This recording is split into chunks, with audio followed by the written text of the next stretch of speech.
Great to be with you, Simon. Thanks for being here. How can you hold out hope of resurrecting the party into power when its MPs and its presidents keep stuffing up? Well, look, I think we've made some progress around candidate selection and vetting. We haven't got it all right. It's not a perfect process, but we're dealing with people and people are grossly imperfect. And so we've got to keep continually working at it and keep improving it. What about your political instincts? I mean, when the Stuff broke the story on Sunday, why didn't you suspend Sam Uffindell straight away? The story, actually, I first became aware of it actually on Monday afternoon was when the story broke out. And why didn't you suspend him straight away then? In fairness, because, having met Sam, it's quite clear that he had changed from the 16-year-old bully that he, declares that he was as a 38-year-old man. And also, in fairness, our process, in the sense that Sam was able to come from day one in his application, declare the incident in tremendous detail.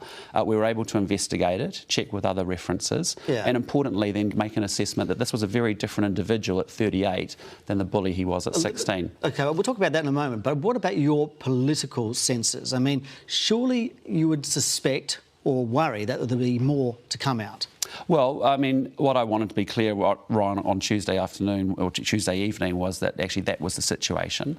But what subsequently happened on Tuesday evening late was that we received a new allegation, which is serious and concerning, around his time at university. And at that point, that's when I said, right, we need to be able to have an independent investigator to look into that. So, but leading up to then, right, the timeline of events seems to give the impression that the National Party doesn't want its pre-selection process to be open and transparent.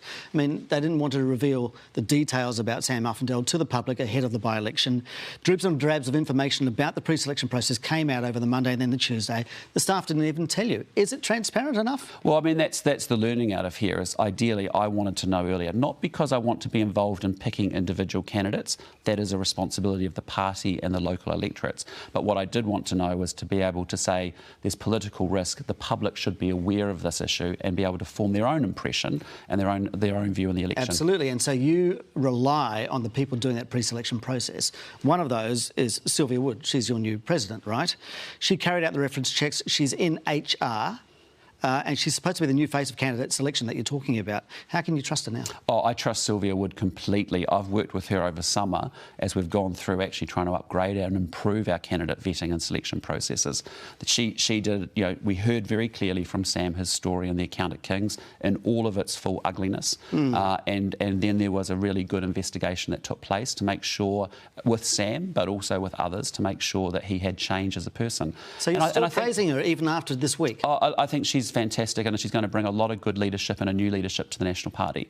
And I can tell you already, even things like, Simon, as we go through new selections for candidates this year, but also existing MPs, they have to go through a process of submitting a new application form, new references. We go through with it whether you're an existing MP or a new candidate, same process. So we've made some improvements. Yes, you're right. We need to make some more. The big learning out of this is that we should have made this information available to the public to form their own impression.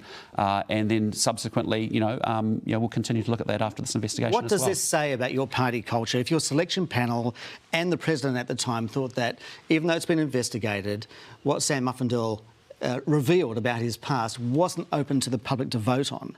What does that say about your party culture? Well, no. They didn't think it was serious enough to put out there. Yeah, well, look, what I'd just say to you is, look, they made an assessment, look, that Sam at 38 was a different person from 16. He shouldn't be, held to the worst thing that he did as a teenager. And let's be clear, it was a terrible thing. Yeah. It was a really serious thing, and I feel incredibly, poorly for that victim. But what does it say about your party culture, though? But as I said to you, the judgment call should have come through to me to say, hey, guys, that needs to be out in the public domain. That's the mistake that was made. So you're changing that party culture? Well, we are changing that culture. And I'd say to you that, since I appreciate we've had issues in our past, but that was before I even got to Parliament, but I'd say as a new leader and as a new president of the National Party, we are really determined to build a positive and a good culture. And I think we have been able to do that over the last 8 months. Right. So, I mean, you're talking about pre-selection changes and processes changing now. Because if we look at the photo from the 4 potential national candidates, these guys, right? I mean, what is wrong with that? Yeah, I mean, the reality is we need a lot more diversity into the National Party. Because even Nicola Willis said at the time, I want diversity in the pre-selection. She didn't get it. And I said that as well. And the reality is, said that as well. three weeks into a by-election, where we get short notice that we've got to go, people have to be ready to go. And the reality is, we didn't get the diversity we wanted. But what I can reassure you is, as we've been working incredibly hard on our candidates' college, taking a lot of time to get people to know us and the reality of the job, us getting to know them, I am highly confident we're going to have outstanding, diverse candidates for 2023. Because, you've been presented with this list before this week. Aaron Gilmore, Jamie Lee Ross, Todd Barclay, Hamish Walker, Andrew Falloon, Jake Bizart. Why does National keep selecting these sort of unsuitable candidates? What I'd say to you is those issues were before my time, and I get it, and I understand the point you're trying to make. But what I'd say to you is the National Party does not have a systemic cultural problem. What we are very excited about in the last 7 months is we have retooled our candidate selection process. We have 90% of the people reaching out to us wanting to explore candidacy who we've never met before. And they come from all walks of life, because that's what we want. We want a National Party that represents all communities. Uffindell was under your tenure as leader, all right? Did you ask whether he had any skeletons? Did you get involved? Should you have asked? No, but again, I want to be really clear. I set expectations very clearly around what we expect from candidates and from MPs wanting to join us, or candidates potentially wanting to join us. It is a decision of the party and the local electorate to make sure that they select the individual that best represents them. And then in this case, as I said before, and I said through the course of the week, if I had known about the King's incident earlier, I would have wanted that in the public domain after Sam had been selected, so that the voters could make their own determination about that. Is he toast? No, we have a situation with a new set of allegations that have come forward on Tuesday. I take those very serious because they are concerning. As a father with a daughter at university, I would want that properly explored from the complainant's point of view. And equally, Sam refutes those allegations, or the serious aspects of those allegations, and he deserves natural process as well. Okay. So that's why I've appointed Maria Dew as the QC to go through that independent investigator. I'll make the decision at the end of that. All right. Has this episode made you wonder about what's lurking in the past of your current MPs? Well, as I say, we have a process now that's different from before, and everybody will go through an application process and reference checking as well. Okay. As an existing Everybody MP. As an existing MP. Correct. Has anybody come to you with any admissions this week? No, they haven't. Right. No. Have you got any skeletons that you have to admit to? Do you have to go through that same pre-selection I have, and process? I have gone through that same process as the first National Party MP that's been reselected so there's for my no electorate. skeletons in the Christopher Luxon No, I think the worst thing I can say is I was probably in a bus lane and I might have got a $60 fine for it. It's sadly pretty, and that's not that an exciting thing that I've done. OK, let's talk about National as a party. You have raised $2.2 million in large donations this year, and that's come from people like Graham Hart, who's New Zealand's richest man, Nick Mowbray, Murray Bolton, Craig Heatley, the entrepreneur. Are you fighting a perception that this is a party for the elite and the rich? It's not, and I can tell you, having just come out of a conference where we were spent with 700 fired-up delegates that come from all walks of life, the reality is the National Party, when it's at its best, is a national party, and it's able to represent all the communities across New Zealand, aligned with our centre-right politics, principles, values and beliefs. And I think we've done a great job as being a great mainstream party, and that's what the progress that we've been making, even over the last 7 to 8 months. OK, how are you doing that, representing them and fighting that perception when one of your tax policies is getting rid of the top tax rate for people who earn over $180,000? Yeah, look, the reality is we're very clear about it. We are a party of low tax. The Labor Party is a party of high tax. And we fundamentally believe in policies, as you've seen, around tax indexation of thresholds. We believe in the fact that we are going to unwind the Labor Party's 7 taxes that they've introduced. One of them happens to be the 39% top tax rate. But why that particular tax? Why do these people need a tax break? The reality is this is a government that's creating a huge amount. Why do these people need a tax break? No, all New Zealanders actually need to be able to have a tax break. So why these people? Keep more of their money in their pocket so that they can actually navigate this cost of living crisis better than people over $180,000 aren't the people that are navigating the cost of living crisis, are they? Well, we have a progressive tax system. The more you earn, the more you pay, and that's the way it should be. Does the $180,000 limit really equate to, the indexation tax that you're going to raise the thresholds for the lower earning people? It seems a bit of an unfair. Well, what I'd just say to you on that is that we're in a situation of high inflation now. We haven't seen it for 32 years. The government has earned probably over $14 billion in extra revenue off the back of inflation. And all we've said right from the beginning, in the spirit of wanting to oppose the government, but also to propose some constructive ideas, is tax indexation of tax thresholds as a common sense thing. You take the current system as it is, just lift all the tax brackets up by the amount of inflation. That is a much, much better way than what we've seen, which is add ad hocery, band-aid payments, cost of living Yeah, payment. but I know all of those London, things, but your beggars tax and dead policy people. gives more money back to those who earn more, especially those who earn 180k a month. It gives money back to all New Zealanders who earn money, who have incomes, because we want them to keep more of their money in their pocket to save and spend as they see fit. You sure as hang don't want to give your money to Grant Robertson to spend and waste as he's been doing. All right, this is about perception for National Party. In your conference speech, empathise, should I say, with homeowners who are feeling the inflation. It sort of makes sense for the National Party base because a lot of your MPs own a lot of property. I've looked at the pecuniary register. But how does it attract the centre or the centre-left voter that you need to get back into power? How does it attract the Kiwi who can't afford his first home? Well, the reality is that's what's been happening over the last 7 to 8 months. I was talking to, a teacher and a nurse, good jobs, average incomes, cannot get ahead in this country. That's what we call the squeeze middle. They don't get formal assistance from the government, but they can't keep up with the rising cost of living. And the reason this is all happening is we've got a government that cannot manage the economy and doesn't have a plan, Simon, and that's the challenge. So, they don't have a plan to fight inflation, and they don't have a plan to grow the economy, and they're not planning I'm talking about your plan, though. I mean, how are you going to attract the centre-left or the left voter, that middle, that you need to attract to get back into Parliament? With that sort of a focus on 180k or tax indexation or empathising with homeowners? What the people in the squeeze middle, which are our voters, are saying is they want us to run this economy incredibly well.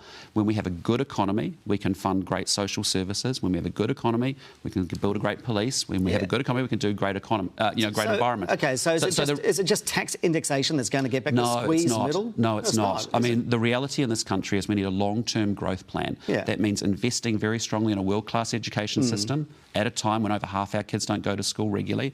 It means making sure we have infrastructure that connects us to each other and to the world. It means much more investment in research and development and technology, a much more pro-business environment, and then strong international connections. All right. Those are the drivers of prosperity. When I look at other small advanced economies around the world, which I've studied a lot over the last 5 years, like the Irelands, like the Denmarks, like the Singapores, those are the drivers of why are they fundamentally wealthier than New Zealand. It's those 5 things. Let's talk about the other end of the spectrum, and this was the key policy launch from your conference, and that was cracking down on the free ride, your term, for the young people on social welfare. Is that original thinking, or is it just same old national thinking? No, it's really different thinking, and it's actually bringing Bill English's social investment thinking to life very powerfully. Here's the problem, right?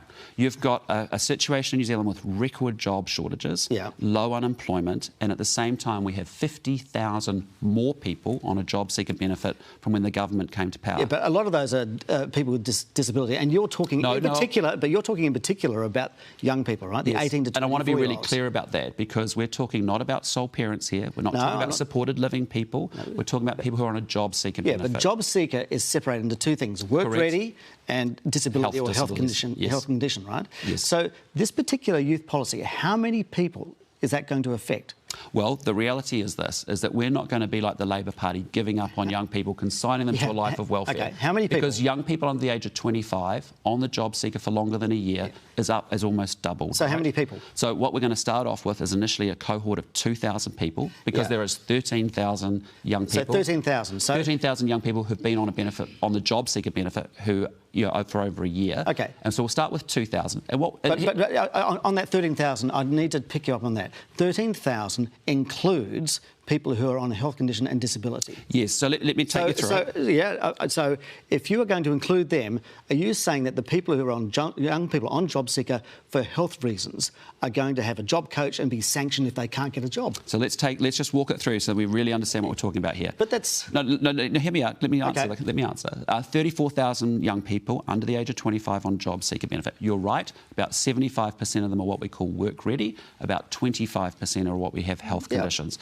What we're proposing is we want each and every individual, whether they've got health conditions or are work ready, health conditions may not be ready for work until another 2 years. That's right. But we're going to give them a jobs coach, a needs assessment and an individualised job plan, and someone that helps support them work through their plan so that they can get a pathway ultimately into work. And what happens to them if they're on a disability and they can't meet what the job coach wants them to do? Do they get sanctioned? Do they get money management? What we really want them to be able to do is to be able to work with their job coach they if get stay with sanctioned their or money job plan, management? well, then the next piece is if you can work and you're able to work or you're on a pathway to work, we will have sanctions if you don't participate and actually join and follow the So if I'm on a job disability and I'm going to get sanctioned if I don't get a job. I want to be really clear. The health conditions under the job seeker category are different from people who might have permanent disability and supported living arrangements or, on a different arrangement. Right, so you believe the reality is they're still identified as being able to ultimately work. It might be part-time work. It might be some volunteering. It might be some skills that they need to get around literacy. And still, the question is, if they can't do that, will they get sanctioned and will they have their money management put in place? Our view is very simple. We're going to work with young people to make sure they can get will that happen? set up. And then, yes, we will. If they refuse to participate in their job plan, we will employ the sanctions, the existing sanctions regime that's not being applied today. Even if they have a disability. Our first focus will be money management, yes. Even if they have a disability, yes. OK. Because just are you going to... the people with health conditions and their pathway will be different and it will be very individualised. So you're saying that they could work? Sorry? Are you saying that they could work? Well, they're on a job seeker because ultimately they've been identified that they can ultimately find... OK, we'll move on from there. Are you going to extend this idea of money management to other beneficiaries who don't... on job seeker who don't get into jobs? Well, look, here's our focus is on the under 25s. Yeah. No, and I want to be really clear about... I will get to your question. Yep. But under 25s, we've now got a situation where 55% of our kids don't go to school regularly. We now have a raise of young people under 25 on the job seeker benefit. So we're focusing on that. We don't want to write that generation off. What about the people older than that who are on long-term beneficiaries? But job seeker. Will you extend that policy to them? We're open to getting outcomes in the National Party, and we will look at extending that if that's the case and it's successful. So you will look at extending it? Because we have a different belief system. We think that community organisations, as we saw in vaccination rollouts, as we're proposing with this policy, can be much more effective often than in this case, the MSD. MSD is not getting an outcome. It's not getting an improvement in those young people's lives. So you're open to extending community organisations to do that, and we'll look at anything and everything to get outcomes. Let's just finish off with your performance. So recently you holidayed in Hawaii. OK. Things are tough back home. You admit that? Things are tough back here? Absolutely. Cost of living crisis here in New Zealand. You're overseas. You said Kiwi businesses are getting soft whilst you're overseas. And your staff didn't tell you about Sam Uffindell's background. Are you out of touch, not only with the party, but with the electorate? Look, no. What I'd say to you up front is I'm not a career politician. I am new to politics, but I know how to lead and I know how to get things done. And that is the fundamental problem in this country at the moment. The economy, education, health, housing, crime. Every single thing, good intentions, lovely statements, no delivery, no outcomes being improved. A lot of people have that's what I bring to the party. OK, a lot of people have been saying you are the next John Key. Are you? I'm the next Chris Luxon, is what I'm about. And the reality is, I think it's great that someone like me can come from a very different background. I'm not a career politician. I'm not a union organiser. I'm not someone who's been preparing for this all my life. I come from outside, and I think that's a healthy and a really good thing. I think someone like me who's been successful outside, you're saying I can't come to Parliament? Well, I've got something to offer. It will be different, and I will sound different, and I won't play by the same rules, and I'm not the same career politician, as I said, but I know how to lead. Most importantly, I know how to get things done. Christopher Luxon, thank you so much for your time this morning. Pleasure to be with you. Thanks for having me. Well, if you've got a news tip, get in touch. We're on Twitter, Facebook and Instagram, or you can email us at nation@tv3.co.nz. So